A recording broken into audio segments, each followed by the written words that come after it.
Immunoglobulins means antibodies are proteins produced by our immune systems.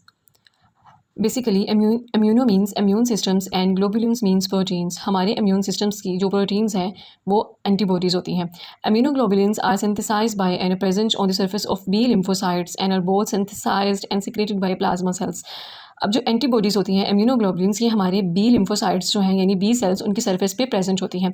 अब जो B sales T cells जो होते हैं ये हमारे एडेप्टिव इम्यून सिस्टम्स के सेल हैं. इंशाल्लाह हैज़ सुन हैज़ पॉसिबल जल्दी इनेट और एडेप्टिव इम्यून सिस्टम पे भी मैं वीडियो जो है वो अपलोड करूँगी. Plasma cells are terminally differentiated B cells. The term antibody is applied to an immunoglobulins molecules with specificity for an epitope molecules that are specificity for the epitope of the molecules that make up antigens. अब क्या होता है antigens ऐसी foreign entities होती हैं जो हमारी body के अंदर हमारी बॉडी के अंदर एंटर होती हैं. कोई भी वायरल बैक्टीरियल फंगल इन्फेक्शंस जो हैं उनकी सरफेस पे एंटीजेंस प्रेजेंट होती हैं. जब वो हमारी बॉडी में एंटर होती है तो हमारी जो एंटीबॉडीज़ होती हैं इम्यून सिस्टम की जो प्रोटीन्स हैं वो उनको डिटेक्ट करती हैं बाय एपिटोप. एंटीजेंस के ऊपर एपिटोप्स प्रेजेंट होते हैं. तो जो है एंटीजन और एंटीबॉडी की बाइंडिंग जो है वो एपिटोप की हेल्प से होती है. इसमें मतलब कि बहुत सारे रिसेप्टर्स जो हैं FC रिसेप्टर जो है वो एंटीबॉडी पे प्रेजेंट होता है जिस वजह से एंटीजन्स जो है उनके ऊपर अटैच हो जाती है. Antibody non covalently bind to antigens to immobilize them, render them harmless और tag the antigens for destructions and removals by other components of the immune systems. अब जो एंटीबॉडीज़ होती है वो एंटीजन्स के साथ बाइंड हो जाती है. वो क्या करती है उसके साथ बाइंड करके उसको डिटेक्ट करती है और हमारे जो इम्यून सिस्टम्स हैं जो इसके जो बाकी जो कंपोनेंट्स मॉलिक्यूल्स होते हैं उनको एक्टिवेट करती है ताकि वो डिटेक्ट करें और किल कर दें उस पैथोजन को. Antibodies facilitate the ability by other cells and molecules to immune system to identify and interact with antigens. अब जो एंटीबॉडीज़ क्या करती है हमारे इम्यून सिस्टम के बाकी सेल्स और मॉलिक्यूल्स को एक्टिवेट करती है और उनको बताती है कि कोई भी हमारी बॉडी में कोई भी इन्फेक्शन हुआ है उसको किस तरह से उन्होंने इनहेल करना है, मतलब कि उसको किस तरह से उन्होंने करेक्ट करना है, ठीक करना है.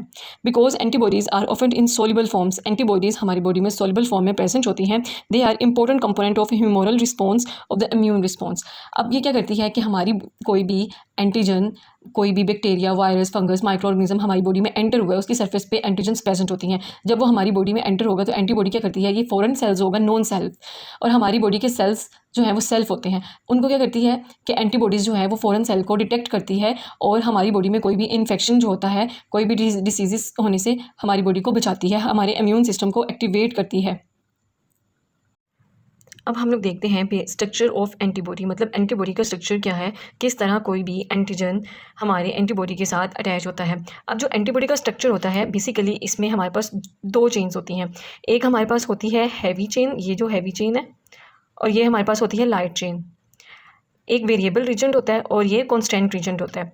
अब जो ये होता है VH मतलब वेरिएबल, हैवी चेन वेरिएबल, और VL का मतलब हमारे पास होता है लाइट चेन वेरिएबल.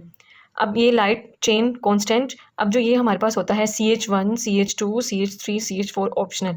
अब जो होता है ये ऊपर जो होता है हमारे पास लाइट चेन है ये FC रीजन है और नीचे FAB है. अब यहाँ पे क्या होता है ये सारे जो हमारे पास ये डोमेन्स होती हैं ये हमारी डाइसल्फाइड बॉन्ड की हेल्प से अटैच होती हैं. अब क्या होता है कि यहाँ पे ये एपिटोप बाइंडिंग रीजन होता है. जब भी कोई एंटीजन आए तो उसके ऊपर जो एपिटोप्स होते हैं वो बाइंड करते हैं एंटीबॉडी के साथ. अब जो होता है एंटीजन और एंटीबॉडी की बाइंडिंग जो है वो एपिटोप की हेल्प से होती है. ये फर्दर जो है इसकी एक डोमेन को दिखाया गया कि ये हमारे पास ये डोमेन्स होती हैं जो ये डाइसल्फाइड बॉन्ड से की हेल्प से बाइंड होती हैं आपस में. अब हम देखते हैं basic structures of antibody. Human immunoglobulins contains 4 polypeptides, 2 identical light chains and 2 identical heavy chains. Antibody का जो स्ट्रक्चर होता है इसमें 2 लाइट चेन्स होती हैं, ये लाइट चेन्स, और ये हमारे पास होती हैं हैवी चेन्स जो डाइसल्फाइड बॉन्ड्स की हेल्प से अटैच होती हैं. Each heavy and light chain में be divided into homologous regions terms domains. अब ये डोमेन्स के फॉर्म में जैसे पिछले स्ट्रक्चर में देखा था तो इस तरह से था, इस तरह से, तो ये डोमेन्स के फॉर्म्स में ये बाइंड होती हैं. अब जो लाइट चेन होती हैं, लाइट चेन कैपा और लेमडा जो है इसकी फर्दर जो है ना टर्म्स हैं. इसकी जो लाइट चेन्स होती हैं इसकी 2 फर्दर टर्म्स होती हैं, कैपा और लेमडा. इनकोडेड क्रोमोसोम्स, ये क्रोमोसोम्स 2 and 22 पे जो होती हैं ये इनकोड होती हैं.